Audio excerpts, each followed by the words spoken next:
नमस्कार, आप देख रहे हैं वैश्व व्यापार न्यूज चैनल। मेरी यानी विनीता के साथ ये नजर डालते हैं आज की हमारी स्पेशल रिपोर्ट।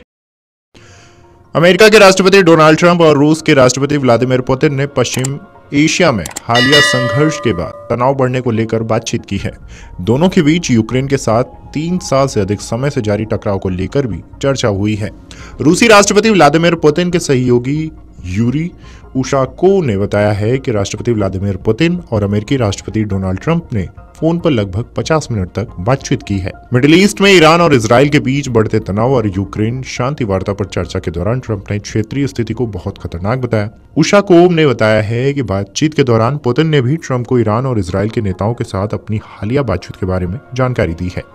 पुतिन ने ट्रंप के सामने रूस के उस प्रस्ताव को भी दोहराया जिसमें उन्होंने रूस और अमेरिका के बीच परमाणु समझौते के मुद्दे पर परस्पर स्वीकार्य समाधान तलाशने की बात कही थी। ईरान और इजराइल के बीच टकराव बढ़ने के बीच पुतिन और ट्रंप के बीच हुई इस अहम बातचीत के बाद उशाकोव ने पत्रकारों को बताया है कि पश्चिम एशिया में हालात खतरनाक मोड़ ले चुके हैं। ऐसे में दोनों राष्ट्राध्यक्षों के बीच स्वाभाविक रूप से इस पर विचारों का आदान प्रदान हुआ है। दोनों इस बात पर एकमत हैं कि ईरान के परमाणु कार्यक्रम पर बातचीत नए सिरे से फिर शुरू हो सकती है।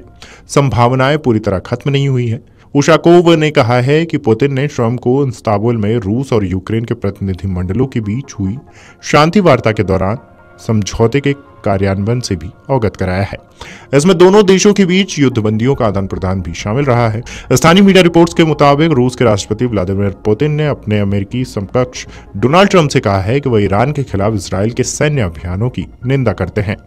दूसरी तरफ इजराइल के प्रधानमंत्री बेंजामिन नेतन्याहू ने कहा है कि ईरान पर इजरायली सेना के हमलों को अमेरिकी राष्ट्रपति डोनाल्ड ट्रंप का पूरा समर्थन हासिल है। बता दें कि ईरान और इजराइल के बीच एक बार फिर तनाव बढ़ गया है।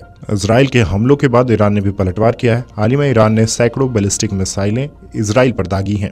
साथ ही उसने अमेरिका के साथ परमाणु समझौते पर वार्ता से भी इनकार कर दिया है। दूसरी ओर अमेरिकी राष्ट्रपति डोनाल्ड ट्रंप ने ईरान को धमकी दी है। ट्रंप ने कहा है कि ईरान के पास अभी भी समय है। हमने ईरान को 60 दिन का अल्टीमेटम दिया था और आज 61वां दिन था। इससे पहले शुक्रवार सुबह आईडीएफ ने ईरान के कई सैन्य ठिकानों पर हवाई हमले किए और उसके 20 शीर्ष कमांडर मार गिराए। इस हमले में ईरान के परमाणु कार्यक्रम के प्रमुख की भी मौत हुई है। ईरान ने भी जवाब में इजराइल पर हमला किया है और 100 से ज्यादा ड्रोन दागे हैं। इस बीच दोनों नेताओं ने यूक्रेन में चल रहे युद्ध पर भी बातचीत की है जो अब अपने तीसरे वर्ष में है। उशाकोव ने कहा है कि पुतिन ने 2 जून को इस्तांबुल में हाल ही में हुई शांति वार्ता के दौरान किए गए समझौतों के कार्यान्वयन पर ट्रंप को जानकारी दी जिसमें कैदियों की अदला बदली और मानवीय गलियारे शामिल रहे। पुतिन ने यूक्रेन के साथ बातचीत फिर से शुरू करने की रूस की इच्छा की पुष्टि की है और सुझाव दिया है कि 22 जून के बाद बातचीत फिर से शुरू हो सकती है। क्रेमलिन सूत्रों के मुताबिक उन्होंने कहा है कि रूस बातचीत जारी रखने के लिए तैयार है।